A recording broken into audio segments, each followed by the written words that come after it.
right, and we are live. This is Patrick Millikin at the Poison Pen Bookstore on a very kind of punch-drunk Friday afternoon. I'm here with the great Brian Panowich up here on the screen. Congratulations on the publication of your fantastic new book, Hard Cash Valley. Thank you. Really, Thank you, Patrick. Thank you very much, man.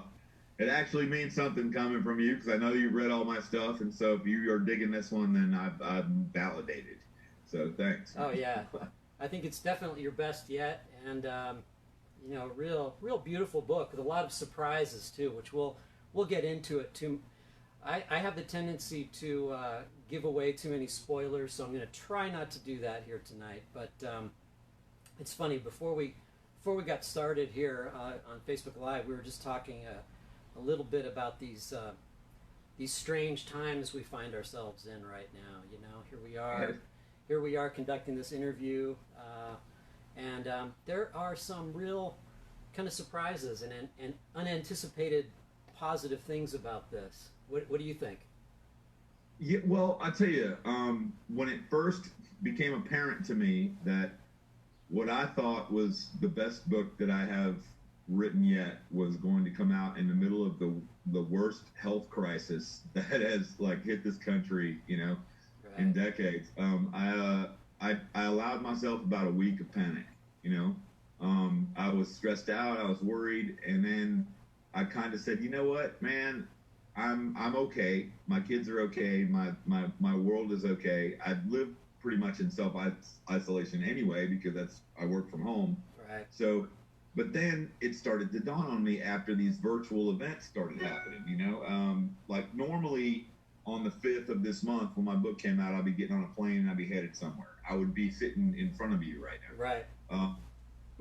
So my team over at St. Martin's and Minotaur, they started putting together these virtual events, and I was worried about how it was going to go. But I got to be honest with you, man, it's been pretty amazing because what I've come to find out is that, if you can't make it to an event that's in your town, you can make it to the next one. I mean, you could potentially, and I was saying this earlier to you, as a fan, can feasibly be at every single event that happens, for whether you're a fan of the writer or the musician or whoever you're into.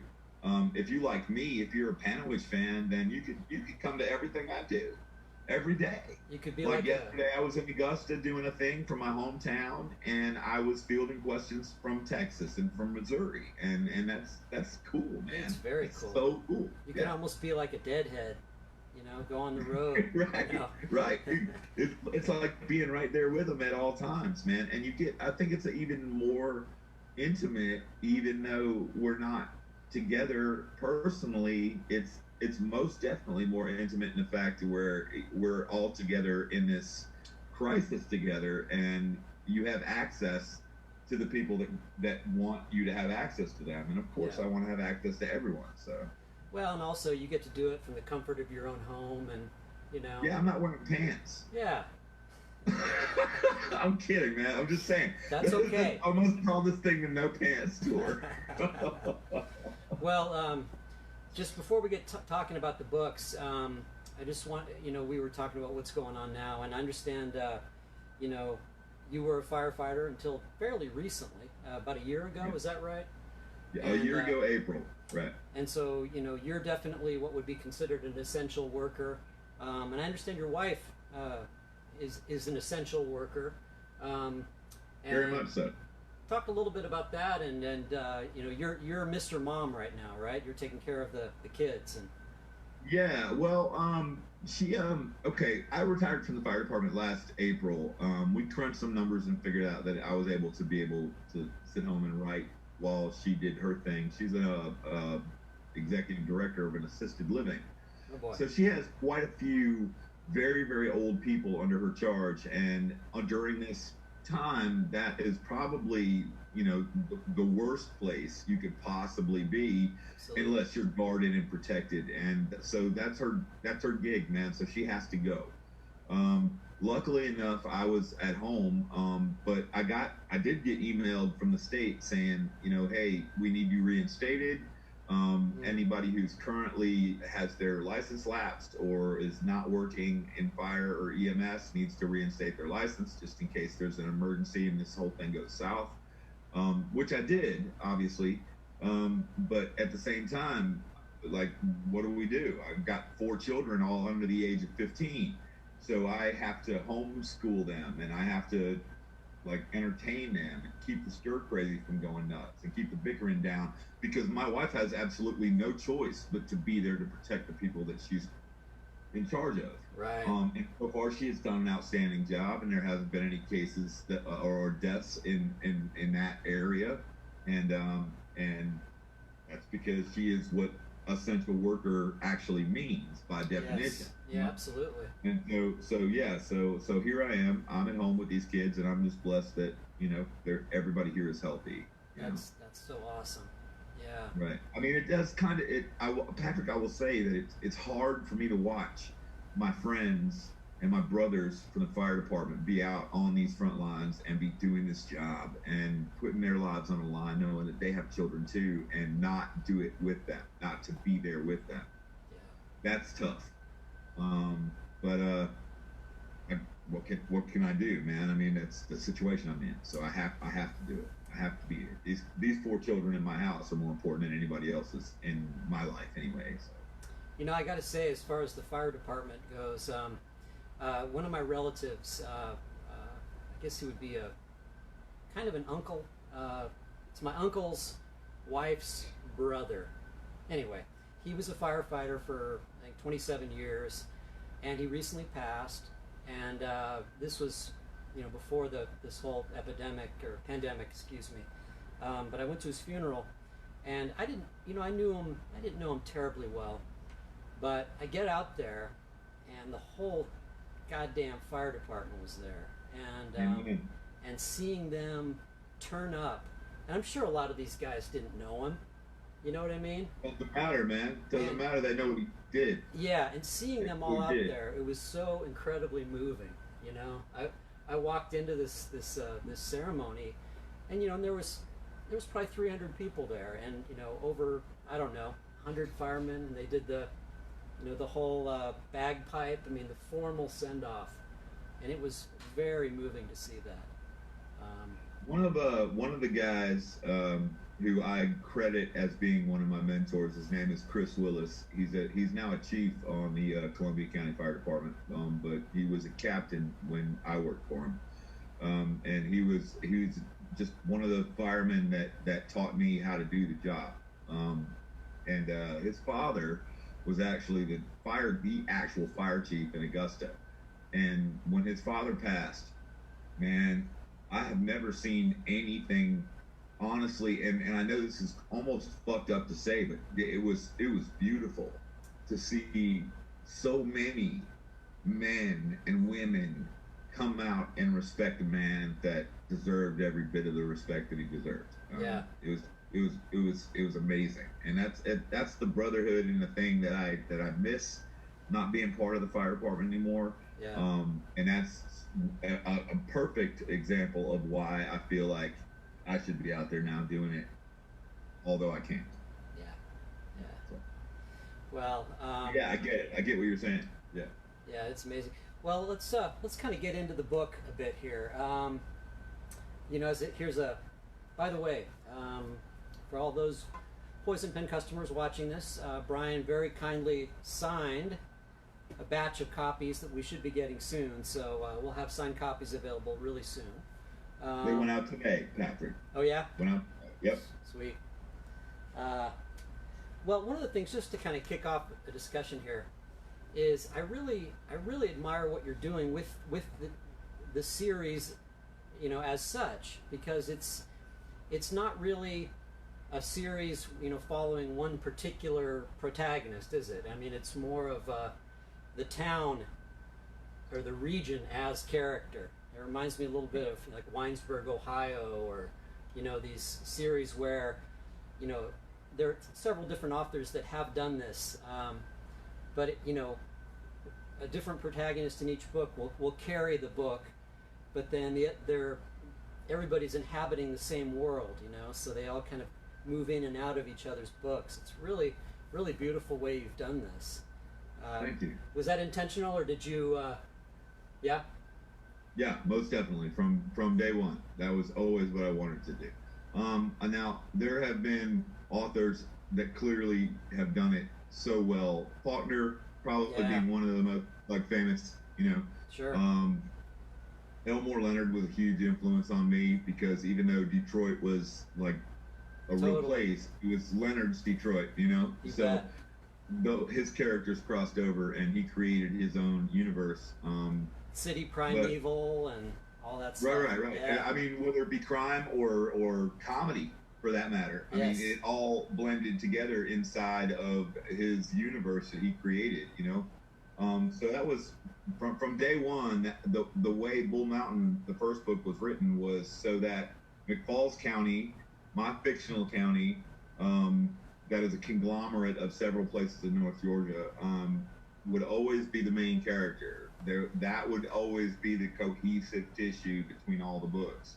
But each book would feature different characters and their stories and their lives and their different flavors that would all like cross over into each other. Like Hardcast Valley is so incredibly, insanely different than Bull Mountain. Yeah. I mean, they're not even remotely close to being the same kind of book. And I was honestly pretty nervous about that, you know. But at the same time, that's what I had always set out to be. And the reason for that, and I'll be straight with you, Patrick, because I don't care who wants to judge me, but Stan Lee is a genius for having created that world in the Marvel universe long before it was ever like a cinematic thing. Yeah. He had this vision for how all of these characters would all intersect and be smaller parts and bigger parts of all one big huge story, but centerpiece was New York. Yep. It was always going to be the centerpiece. And so for me, McFalls County and North Georgia is the character that you can consider the series based on. Right. But don't be connected to anybody else because, you know, they might come, they might go, you might see them again, you might not. But the point was always to have the setting be the point. That's what the series is. It's a McFalls County series. Right. Yeah. Ed McBain did that too, really, really well. Yeah. And and also George Pelicanos is another great example of that. He just took my friend request earlier, and I was pretty excited about it. Have you met him? I have not, and I think I would be starstruck and like blah blah blah, not knowing what to say. But I gotta, seriously, like today, he accepted my friend request that I gave like 8 months ago or something. That happened today, and I was like, holy shit, he must have been really bored in his pajamas, man. And he finally let me be a part of his life. George, yeah, he's just such a great, kind of a heroic human being in a lot of ways too, you know? Absolutely, man. I really admire him on so many different levels. You know, as somebody who really, you know, just says, you know, fuck it to all the expectations and, you know, has committed himself to doing what he wants to do, you know, and he's comfortable, you know, and the books will be around and will be read, you know. His style of brutality, and I know this sounds a little bit insane, but because it's brutal, but his style of brutality is done with such grace and honor that it's almost impossible to read it and feel like it's brutality because it's reality. And I don't know if that even makes any sense. But so that's the thing that I've always kind of pulled away from his work was like, this is horrid, but it's real. It's absolutely necessary to what happens next. And that has always been how I've treated violence, and I think that a lot of that came from being influenced by him. Ed McBain's another one who does exactly the same thing. Totally, and it's, you know, it's fun. You read, you know, like the Derek Strange novels, and then, you know, there'll be like a scene where Nick Stefanos is sitting on the bar, you know, and so you're reminded that these characters are all inhabiting the same world, at the same time. Well, in Hardcast Valley, the only character that really follows like over is Clayton's ex-deputy, because at the end of Like Lions, Clayton disappears into the ether. We don't know what happened with Clayton. Right. So So his deputy is now the acting sheriff of McFalls County, and so he's really the only character that follows over. In fact, the narrator for the audiobook was like, "Man, really? The only character you gave me to follow over was the one guy I didn't give an accent to." So I mean, you know. So I mean, so that's the connective tissue as far as like that. And the boroughs will always loom over Bull Mountain, but they absolutely have nothing to do with this story. This is a brand new thing that's happening with this character of Dane Kirby and this love story that I created around him and his wife. So yeah. Let's talk a little bit about him. He's an arson investigator who is, would you say, he's kind of semi-retired and doing some special work for the government. Yeah, I would say that he probably wouldn't be doing anything if the paycheck wasn't good and he didn't have to do much. Yeah. You know, I mean, I wanted to get that across, that he had seen and done enough to where he was ready to give it up, but he knew enough people to be able to stay on as a consultant, you know, to collect a paycheck and shoot darts before the things that happened and transpired during the story of Hard Cash Valley that spiral him into something he's very, very trepidant against getting involved in. Yeah. But he does for the sake of the people surrounding him that he loves, and so that's what happens. But the heart of the story, the whole thing, is truly, it's a love story. It's a love story all day long, and I'm reading the reviews on it as they come through, and hoping that people are seeing that, and they are. And I'm like, yes, I've never been more nervous about a book, because this is probably the most romantic thing I've ever written. And I was hoping that people were going to say, oh my God, Panowich got soft.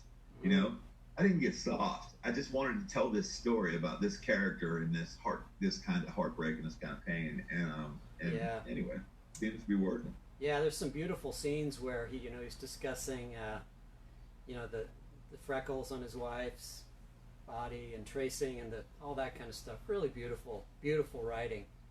Thank you, man. Yeah. Now the base. Can we give kind of the basic setup? Maybe the two crimes at the beginning of the book that sort of set up what's happening here. Yeah. Well, Dane. When we meet Dane, he's essentially he's fishing. And he's at Bear Creek, and Bear Creek is part of McFalls County, and he's fishing, and he's dealing with some information that he just found out. And of course, he's there to forget, but is really there to remember. He lost his family in an accident 12 years prior. He's never really forgiven himself, so he has this thing where he's never been able to give up the fact that he lost his family. So when we meet him, he's already broken, and he's gotten this bad news, and he gets a call from the new sheriff, who is the deputy from prior books, and he's green. This kid is green, and Darby Ellis, right? Right, Darby Ellis. Right. That's correct. He is now in charge of McFalls, and he's a little spooked about it because he doesn't quite. He's got big shoes to fill. I picture Don Knotts in his starchy, the way you describe him in his outfit, but Dane likes him. He recognizes. He recognizes in him that it's a small town. So Dane saw the kid grow up as a deputy, from under Clayton Burroughs, and so he likes the kid. And so when he gets called in to take a look at this murder that's happened, that might be an accident, might not. Dane's not even sure. He's happy to have something to do to take his mind off of all this terrible information that he's just received. So he goes out to find and to help the sheriff out, thinking he's doing him a favor, and come to find out that the sheriff didn't call him out there for that purpose. He called him out there because they know exactly who did it, and the perpetrator is Dane's best friend that he hasn't seen in 10 years. And there's a sad sack story there. And then we find out a little bit more about how Dane played into the world of McFalls County before all of this horrible shit happened to him 12 years ago, and he left to move to Fannin. Right. And so that sets up the story. Well, while he's there doing that, he gets called out to another murder case that's happened in Florida, and he has no clue why. Right. No idea why. He has no jurisdiction in Florida. He's a consultant for the GBI, and he doesn't have any like even want to be involved in something like that. Like I said, he's trying to shoot darts and get a paycheck and live his life as a normal person. But he gets pulled into this horrible, horrible situation in Florida, and he doesn't know why. And it takes him quite a while to figure out why. But when he does find out why, it's because of his connections to McFalls County and some pretty awful shit that he is aware of. And they need essentially a tour guide to get their FBI inside a circle of shit. Right. And swiftly things go really, really south. Was there? It's interesting. Yeah, you pull him out of North Georgia and take him to Jacksonville, right? Am I remembering? Yeah. Jacksonville, Yeah. Florida. Why Jacksonville? Why Florida? Any particular? Any particular reason? I got asked this in an interview by someone who lives in Jacksonville. Oh no! And I had to walk gently. But I'll if you back in Bull Mountain, I set Jacksonville up as the home of the Jackals motorbike club that ended up playing into that story. And so I set Jacksonville also as the place of this murder because when I was playing music before I was writing books, we used to go to Jacksonville and play. And we lived in Pensacola so that we could still play centrally to everywhere. We could go to Alabama, we could go to Georgia, we could go to Mobile, we could go South Florida, we'd go anywhere we wanted to. But one of our gigs was at a club in Jacksonville, and we hated going there. Hated it. It was the flattest, most remote, gray, concrete place I'd ever been to. And it just felt like this is probably the worst like face for the Sunshine State. This is if McFalls County is solace and beauty for these characters, then being in Jacksonville is probably the exact opposite side of that coin. It's like the end of the line. Right. I wanted my characters who are used to the lush foothills of the Blue Ridge to be in a place that made absolutely no sense to them. These concrete block buildings and strip malls and strip clubs for that matter, and that kind of thing. And so I have some experience in Jacksonville that I just I no offense to Floridians. I promise you, I love Florida. I do. My oldest daughter was born there. But Jacksonville for me has always been just the most desolate, remote place ever. Do they have a bookstore there? I couldn't tell you because they're probably not going to invite me. So he's called Dane Kirby, which, by the way, I noticed on Facebook an amusing little note where there's actually some dude named Dane Kirby. Is that right? That's correct. In fact, that dude, Dane Kirby, is the actual sheriff of Fannin County. Oh, really? Okay. No joke. All right. You got a second you want to hear about that? I do, that's yeah. A good story. And I'm just gonna just for a second here. I just want to say, everybody, sure. Everybody that's watching this, I'm kind of flying solo today, so it's a little bit lo-fi. But if you want to send in some questions, go ahead and do that. I'll see if I can pull them up on my phone while I'm doing this. So anyway, thanks. Anyway, back to your story. I'm very chatty, so please ask as many questions as possible, and try to put some meat into it too, man. Try to trip me up because I love that when it happens. Yeah. So when Bull Mountain came out, my publisher at the time thought it would be a cool idea to send the book as a promo idea to all of the rural North Georgia sheriff departments, so that they could kind of read about a rural sheriff. And I didn't know that they had even done it. But I don't know, after about a month or two after the book had come out, I got a message on Facebook from the sheriff of Fannin County, whose receptionist, her name is Jessica, had the book just showed up at their office, and they had no idea why. So it sat on his desk for a minute, but his receptionist, Jessica, read it, and she's like, "Dang, you really should read this book." And so he did. He read it, and he was shocked to see how much of his life was in that book. He was born and raised in Fannin County, like 100% North Georgia. He had ties to some bootlegging in his past, you know, and now he was the sheriff of Fannin. And so he reached out to me to say, hey, I really enjoyed your book. I thought it was fantastic. We have really parallel. It's almost like you knew who I was and you wrote my story.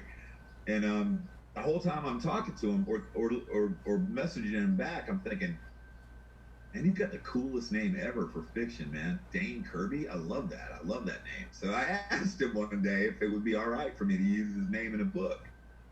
And he said, yeah, have at it. That's cool. So I started writing Hard Cash Valley, and actually when I wrote Like Lions, I even referred to him as a friend of Clayton's, as the actual sheriff of Fannin, you know, just to give a shout out. Right.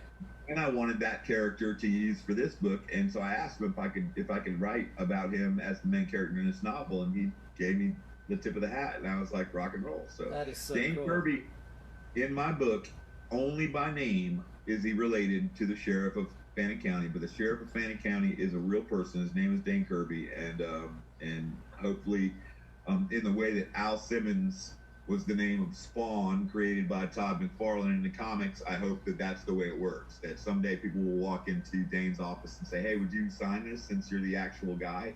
And he'll be able to do that and smile. That's wild. That's such a cool story.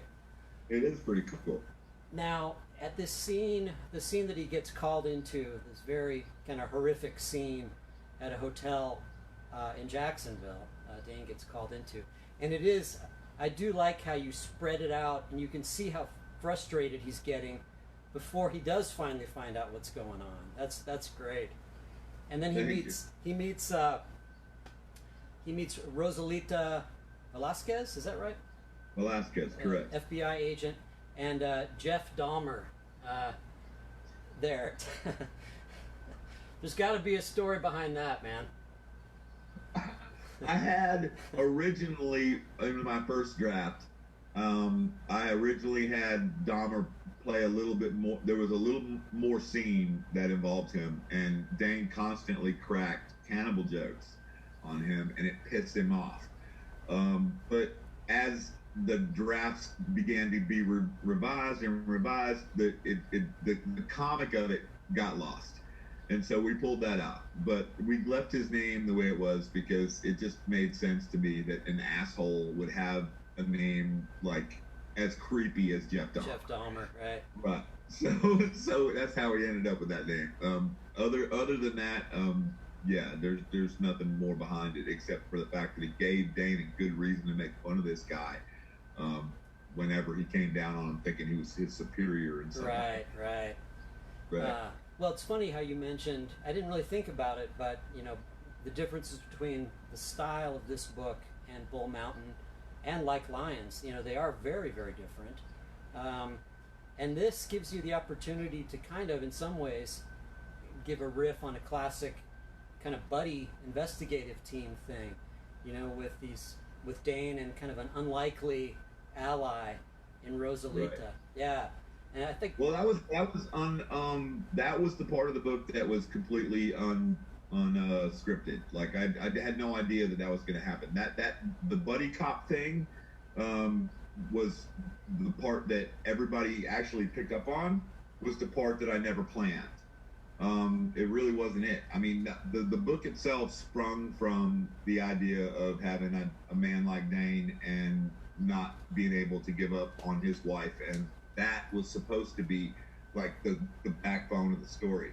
Yeah. But once Rosalita entered the situation, she actually became a character that started, like Kate Burrows, started dictating to me how she would act. Yeah. And before I knew it, you know, she was a big part of the book, and she was a bigger part of the book, you know, than what I expected her to be to begin with.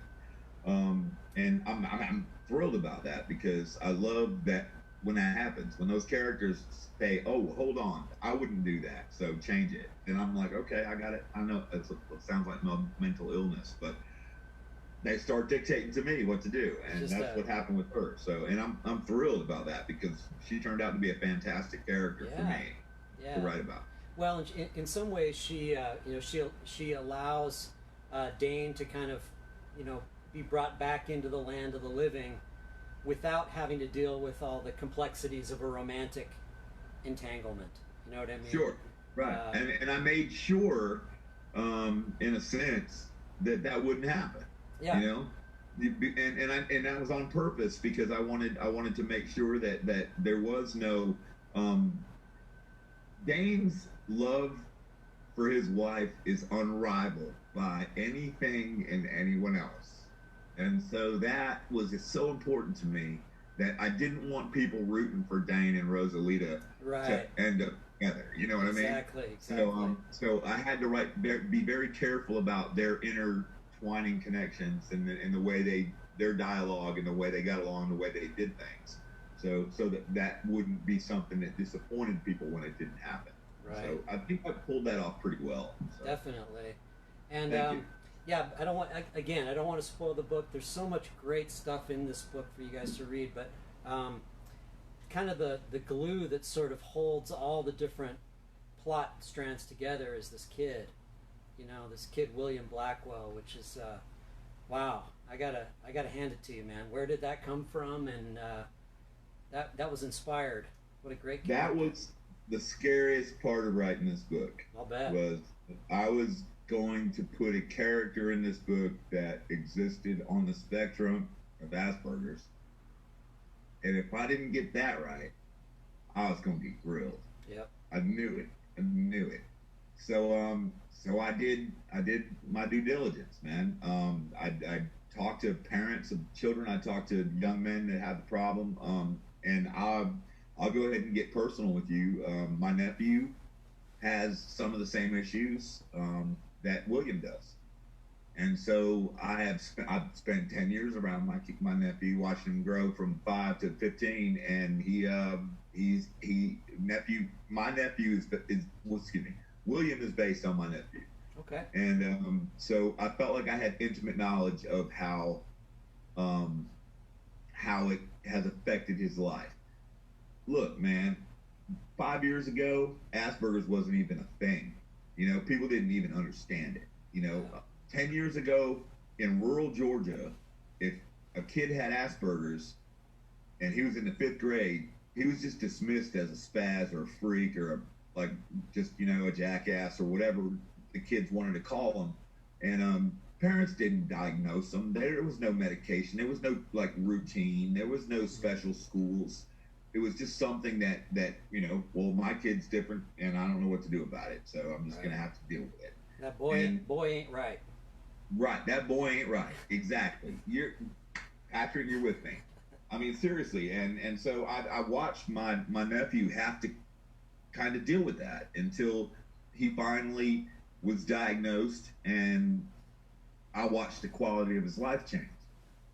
So this kid William in the book was the linchpin that I knew that I had to pull off and make correct, and I can't give you too much of the story away because he's so important to the story that I can't say much more about him other than I'm so pleased to have been able to present that correctly because I certainly didn't want to get like a barrage of people, coming at me about how I didn't understand because I fucking do understand it. And so I didn't want to get into that conversation. And luckily I don't have to because I did it right. Right. Absolutely.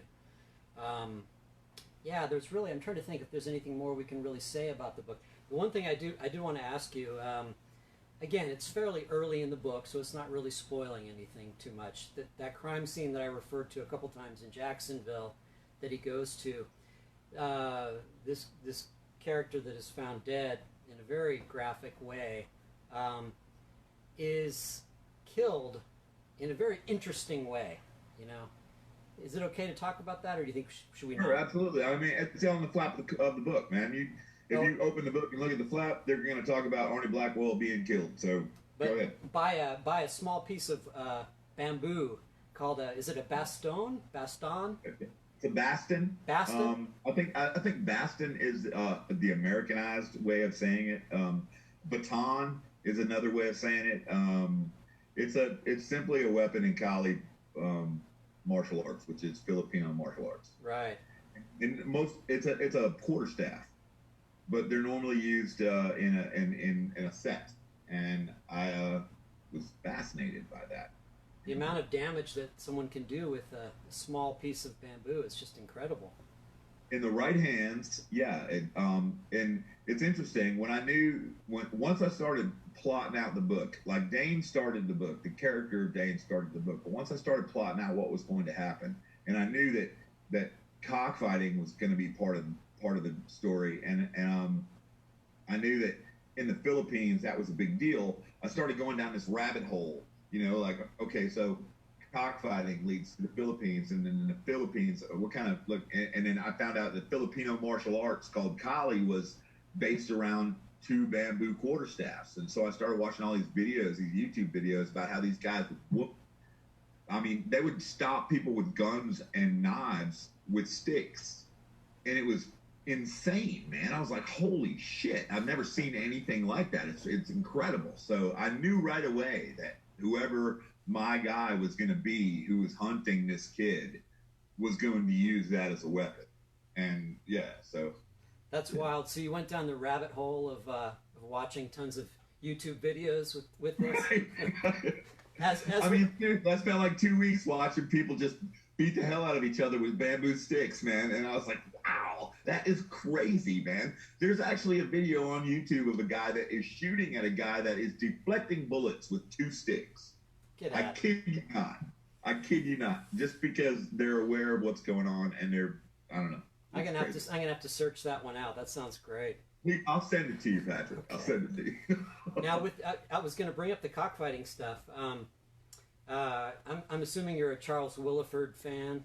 Have you ever read his book called Cockfighter? This book, actually, I thought about Cockfighter being the name, so when I looked it up, I saw that book existed. And so, yeah, so I scratched it. But I've never read that book. Wow. I don't know him. Oh, it's a hell of a book. And right? From what I understand, it is, and that's why that title got shot down immediately. And a wonderful writer too. If you've never explored him, he's really great. I think he'd be up your alley. All right.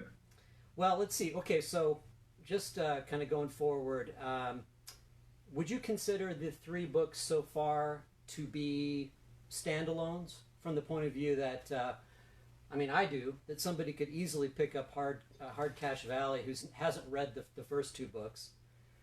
This one more so than the first 2. Yeah.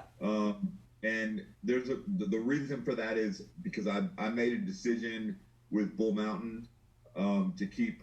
I don't think I'm spoiling this for anybody, man, because if anybody has read me or is not even knows anything about me, they all know that I had never intended for Clayton Burroughs to live through Bull Mountain. But my publisher at the time said that he should, and it was a wonderful decision on their part because people loved that character and they wanted more of that character, but I had never intended on him living through it. The second book, like Lions, was always supposed to be about Kate. She was my main protagonist. But because I left Clayton alive at the end of Bull Mountain, I had this other character. And that's why there's such a gap between the 2 books, because I had to figure out how to work Clayton into the story that I wanted to tell about Kate. But yeah, they all read individually. I mean, the first book is about Clayton and his family, and about Bull Mountain, and about McFalls County. And the second book, the protagonist in that book for me is Kate. Although there is a lot of Clayton Burroughs in it, and it was sold as a sequel to Bull Mountain. Although for me, it's not. It's Kate's story. This book is sold as book 3 in a McFalls County series, and for me, it's not. It's Dane Kirby's story. The next one is Ren Kirkman, who is a new character completely, but there is connective tissue, but all of it comes back to the same area. So yeah, you can start anywhere you want. Yeah. If you want the whole body of work, it's a richer experience, sure. But you can pick up Hard Cash Valley more so than any of the other ones and be able to read it as a standalone and not have to worry about who Clayton Burroughs is or who Kate Burroughs is or any of what happened prior. Well, I think it just it piques your interest a little bit. You say, I see there's this much deeper story that I can go back and check out. Yeah. Well, I mean, that was always what like Elmore did too, man. Like Elmore Leonard would write a book, and there would be a character that would just dip in for a second, and we'd be like, "Whoa, wait a second, what was that about? Like, who's that guy?" And so if you just loved that book, great. But if you were interested in the rest of his work and that character interests you, I guarantee you'd find a book that like featured that character. You know, if you just dug around. So yeah, that's always been cool to me, man. So that was yeah. That's how I wanted this to play out. Let's see. Let's talk a little bit about, and I'll see if we have some questions from Facebook. But let's talk a little bit about music. Okay. You were on the road as a musician for quite a while, weren't you? 15 years. And what kind of stuff did you do? Was it were you the singer or? Yeah, I was a singer. I played rhythm guitar. I only knew 3 chords. I had a guitar player in the band that made me look better. But we wrote our own stuff, and it changed. It's evolved over the years. Whatever was popular with 15-year-old girls at the time is what we played. That's how it started off, anyway. Until I realized that the only kind of stuff I wanted to play was Springsteen and whatnot. So yeah.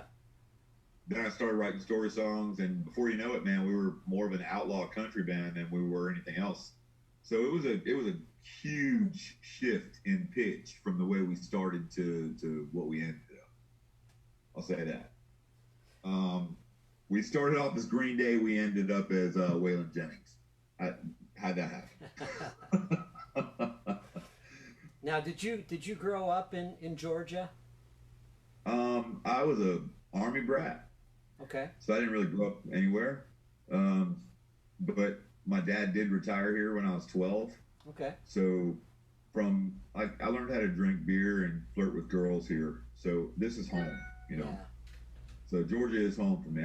I'll say that I grew up here, but I mean, before I was here from I was born in Fort Dix, New Jersey. But after 8 months, you know, I had enough of New Jersey. So we moved out of there and we went to Germany. So we were in Germany, and we went from Germany to Saudi Arabia, from Saudi Arabia to Georgia, actually, and I was here for a year, and then we left here and went to back to Germany. We were in Switzerland for a while. We were in North Carolina for a while. We finally came when my dad retired. He ended up retiring here, and all that happened before I turned 12 years old. Wow.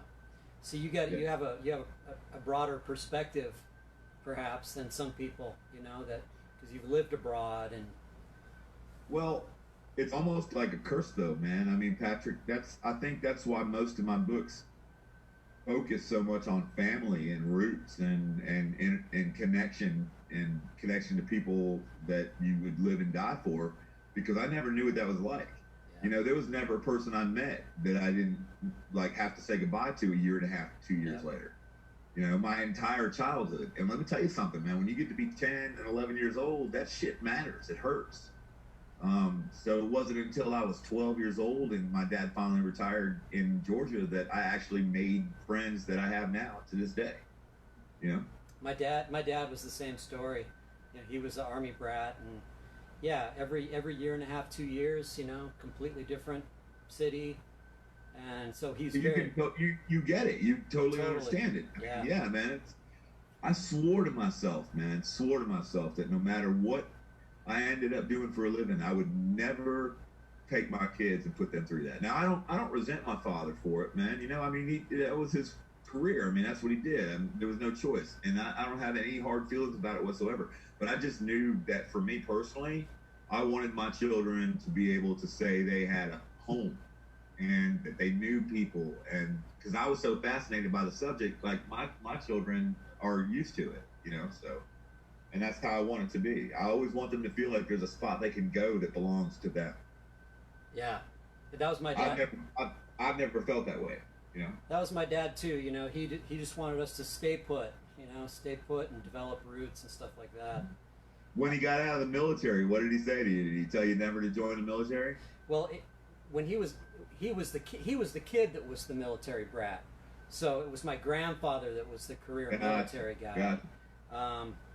But no, he didn't go that route because that was right around the time of Vietnam, and he didn't want to go there. And you know, I'll tell you what, man. As soon as my dad retired, man, the first thing he said to me and my brother both was, I do not want you guys to join the military. I want you to put roots down and start a family and do something else. Don't do this. Not that he ever badmouthed the military or the career. He just knew the effect he had on us as far as not being able to set roots down, and the effect it had on him and my mother. And so what happened is I ended up joining the fire service, which is semi-military, and my brother went straight in as into the army. Man, you know, he just retired last year, so neither of us listened.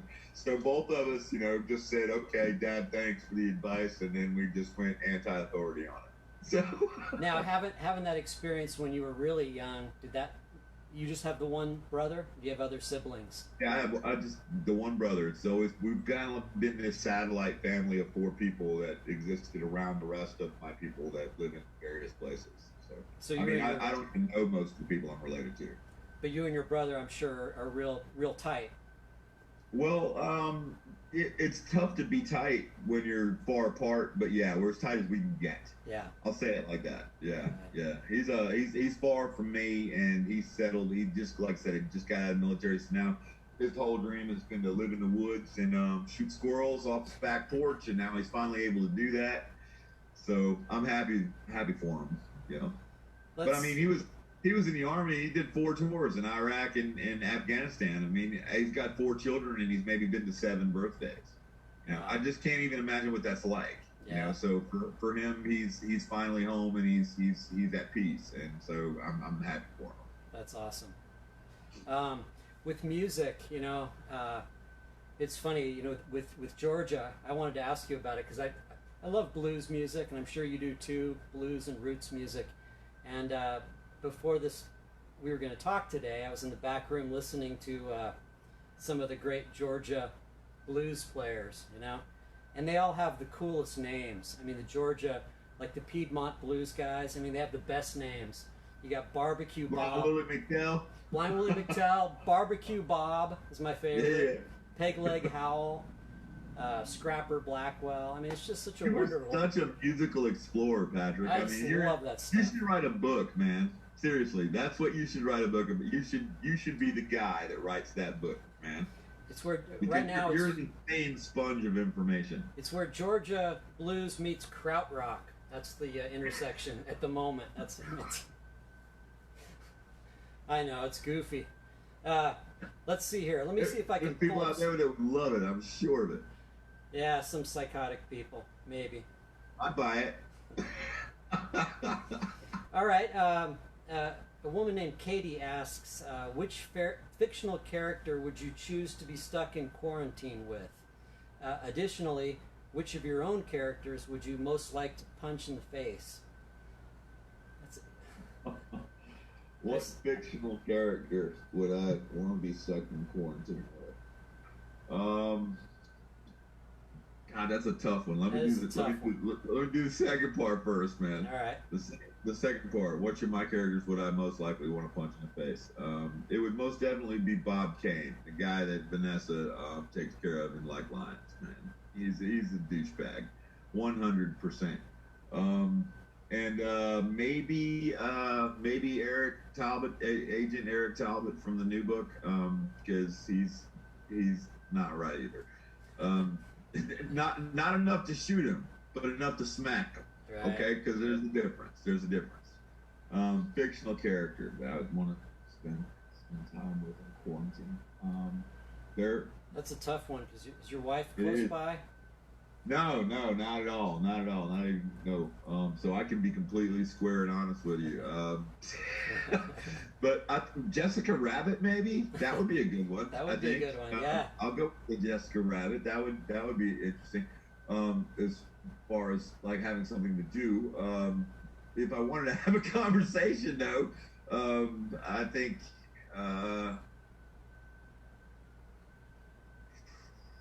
Ahab. Have you ever seen The Good Place?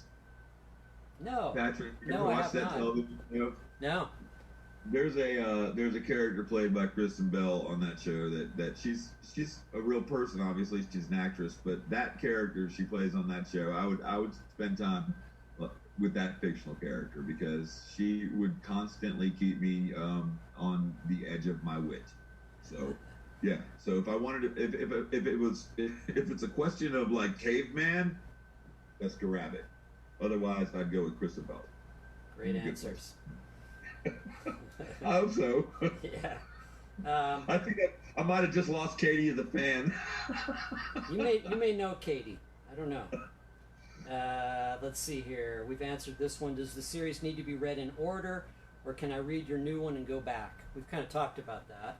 I actually hope that you do, and this is me saying this, I hope that you do read the new one and go back, because the new one is, I think, by far the best thing I've done yet. So if you read the new one and you're interested to find out some of the history behind some of the things that get talked about in the new one, then go back and read the other two. But this is definitely the book that I feel the most proud of, and this is where you should start. So Hardcash Valley is it. Let's see. I have a question about, and this is kind of the inevitable question about TV and movies. And have you sold the rights to these books to TV or? Several times. Really? Several times over, yeah. In fact, Bull Mountain, like Lions, are still optioned out right now. Hardcash Valley is under consideration by I'm not supposed to say who. Okay. But those things all exist on a very different plane now for me. You know, when Bull Mountain was first optioned, it went to USA Network. It was supposed to be made into a television show. It got ripped off by another company that ended up rushing out a show called The Outsiders. I don't know if anybody remembers that, but it was about this mountain clan of people who's had one of the younger generation who was a sheriff. God damn, that doesn't sound like Bull Mountain, doesn't it? Yeah. So it kind of hurt my chances, and so the show fell apart. It got picked up by somebody else. So now all of that is so outside of the realm of my worrying about. I collect a check, Patrick. If somebody options the story or options the book, then I just look at it as free money. If it turns into something fantastic, if it doesn't, then I don't get my heart broke anymore, because now I know. I'll give you a quick example of that, man. It was picked up by USA, and then after the Outsiders debacle happened, and the whole show was bought by the Country Music Network, because Nashville was their drama that they had picked up from NBC, and it was doing really well. So they bought the script that Ed De Niro wrote, my contract. They bought the whole thing and was going to make Bull Mountain, or the story of Bull Mountain, the Sons of Anarchy for that channel. And so it was supposed to be a pilot. Everything goes by, months go by, I don't hear nothing. I call my agent in Hollywood to find out what's happening, and we come to find out the executive that dropped that big bankroll to buy all that was in rehab for his coke problem.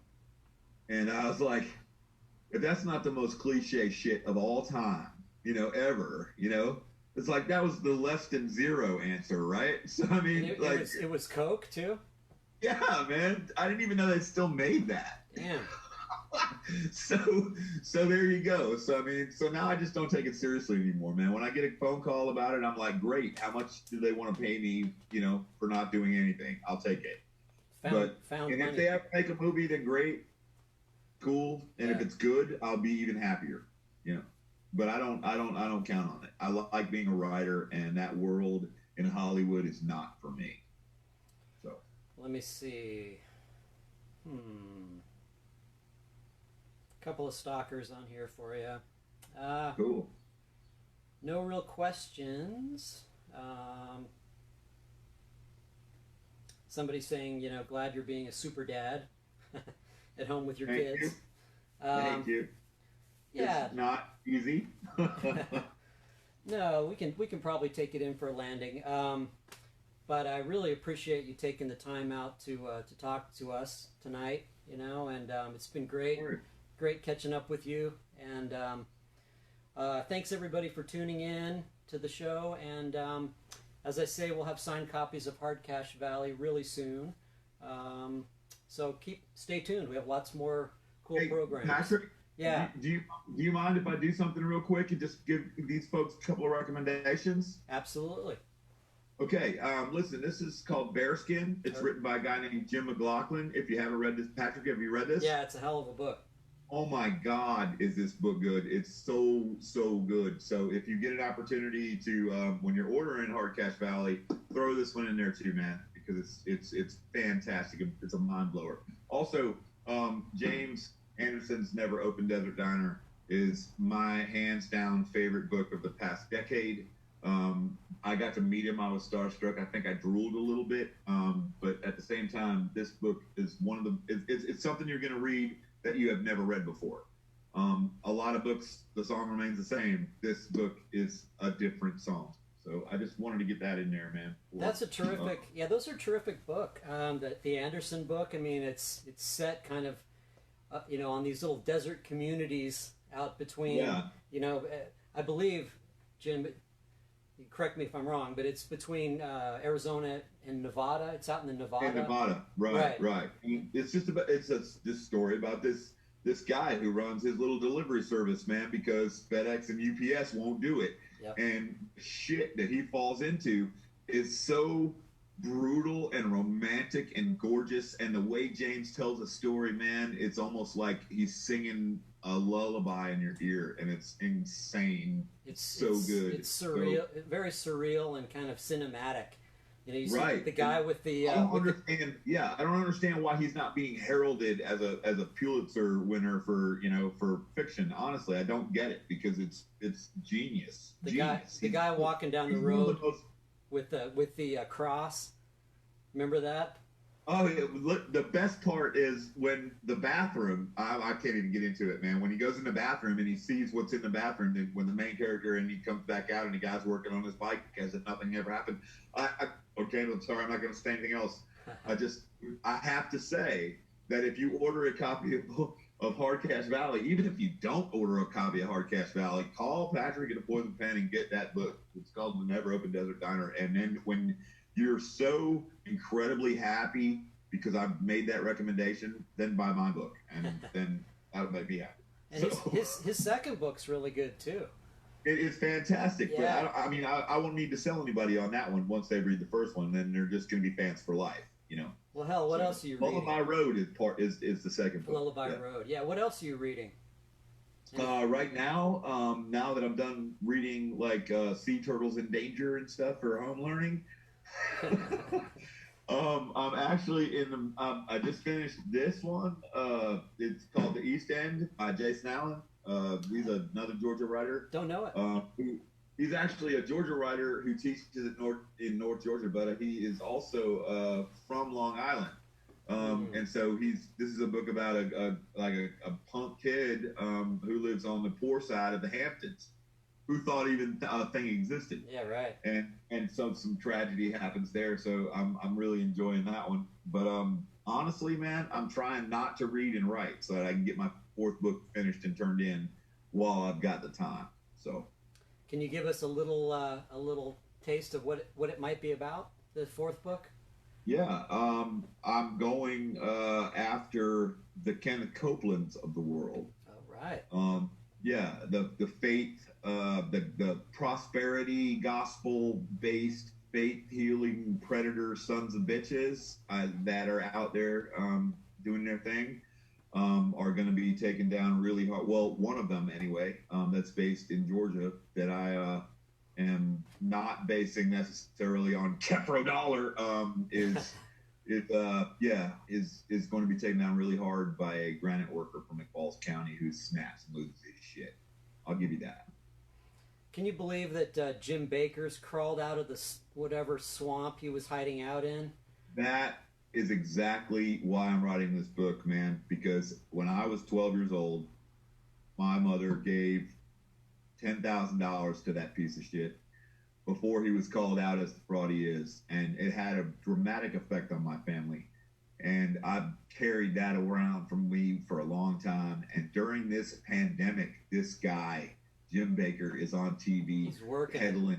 Peddling silver dust or something that's going to save you from the coronavirus. Wow.